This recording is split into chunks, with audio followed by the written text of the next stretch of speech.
মৃত্যুদণ্ডের মুখোমুখি হতে পারেন ভারতে পালিয়ে যাওয়া বাংলাদেশের সাবেক প্রধানমন্ত্রী শেখ হাসিনা।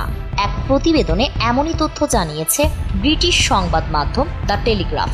শুক্রবার প্রকাশিত সংবাদ মাধ্যমটির ওই প্রতিবেদনে শেখ হাসিনাকে পরিচয় করিয়ে দেওয়া হয় ব্রিটেনের লেবার এমপি টিউলিপ সিদ্দিকের খালা হিসেবে। বলা হয় ৭৮ বছর বয়সী শেখ হাসিনা বর্তমানে বাংলাদেশের আন্তর্জাতিক অপরাধ ট্রাইব্যুনালে বিচারাধীন। তার বিরুদ্ধে অভিযোগ, তিনি রাষ্ট্রীয় বাহিনীকে বিক্ষোভকারীদের বিরুদ্ধে প্রাণঘাতী অস্ত্র ব্যবহারের নির্দেশ দিয়েছিলেন।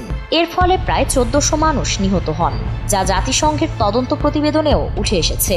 এখন আন্তর্জাতিক অপরাধ ট্রাইব্যুনালে যদি তিনি দোষী প্রমাণিত হন, তাহলে শাস্তি হিসেবে তাকে মৃত্যুদণ্ড দেওয়া হতে পারে। RICL TMX, যুগের পর যুগ স্থাপনা থাকে মজবুত। দ্য টেলিগ্রাফ জানায়, প্রসিকিউশন দাবি করেছে ২৪শে জুলাইয়ের সময় নিহতদের লাশ পুড়িয়ে ফেলা হয়েছিল এবং আহতদের চিকিৎসা থেকে বঞ্চিত করা হয়েছে। যদিও শেখ হাসিনা এসব অভিযোগ অস্বীকার করেছেন, তবে জাতিসংঘের মানবাধিকার কার্যালয়ের তথ্য অনুযায়ী তার ১৫ বছরের শাসনের শেষের সময়ে সংগঠিত গণ অভ্যুত্থানে প্রায় ১৪০০ জন প্রাণ হারিয়েছেন। প্রতিবেদনে আরো বলা হয়েছে, এই গণ অভ্যুত্থান শুরু হয় ২০২৪ সালের জুলাই মাসে সরকারি চাকরিতে কোটা ব্যবস্থার বিরোধিতায় ছাত্র ও জনগণের বিক্ষোভ থেকে। অল্প সময়ের মধ্যে আন্দোলন সারা দেশে ছড়িয়ে পড়ে এবং ৫ আগস্ট শেখ হাসিনা হেলিকপ্টারে করে দেশ ত্যাগ করেন। আর বিক্ষোভকারীরা সরকারি বাসভবনে প্রবেশ করলে নিরাপত্তা বাহিনীর গুলিতে অন্তত ৫২ জন নিহত হন, যা বাংলাদেশের ইতিহাসে অন্যতম রক্তক্ষয়ী ঘটনা হিসেবে বিবেচিত। তাছাড়া শেখ হাসিনার শাসন আমলে ব্যাপক ভোট কারচুপি, বিচার বহির্ভূত হত্যাকাণ্ড, নির্বিচারে গ্রেফতার, নির্যাতন ও গুমের অভিযোগ উঠেছিল। আদালত ইতোমধ্যেই শেখ হাসিনা ও স্বরাষ্ট্রমন্ত্রী আসাদুজ্জামান খানের বিরুদ্ধে গ্রেফতারি পরোয়ানা জারি করেছে। ধারণা করা হচ্ছে তারা বর্তমানে ভারতে অবস্থান করছেন। অন্যদিকে সাবেক পুলিশ প্রধান চৌধুরী আব্দুল্লাহ আল মামুন নিজের দোষ স্বীকার করেছেন। স্বীকারোক্তিতে তিনি জানান, শেখ হাসিনার নির্দেশেই বিক্ষোভকারীদের উপর হেলিকপ্টার ও ড্রোন হামলা চালানো হয়েছিল। প্রধান প্রসিকিউটর তাজুল ইসলাম আদালতে বলেন, শেখ হাসিনা ১৪০০ বার মৃত্যুদণ্ডের যোগ্য।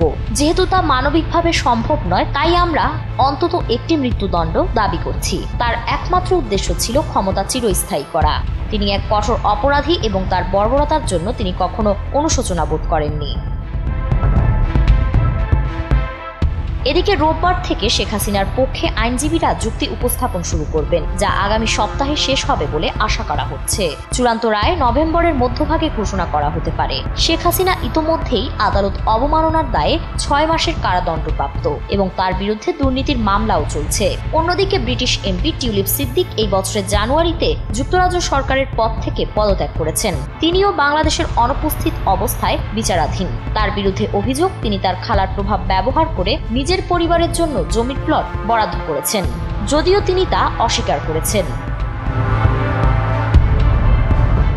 প্রতিবেদনের শেষে বলা হয়, বাংলাদেশে আগামী ফেব্রুয়ারিতে জাতীয় নির্বাচন অনুষ্ঠিত হবে। শেখ হাসিনার প্রতিদ্বন্দ্বী দল বিএনপি এখন ফেভারিট হিসেবে বিবেচিত। তবে শেখ হাসিনার দল আওয়ামী লীগকে সমস্ত রাজনৈতিক কার্যক্রম ও নির্বাচনে অংশগ্রহণ থেকে নিষিদ্ধ করা হয়েছে। ফারিন রহমান প্রীতি, NPB।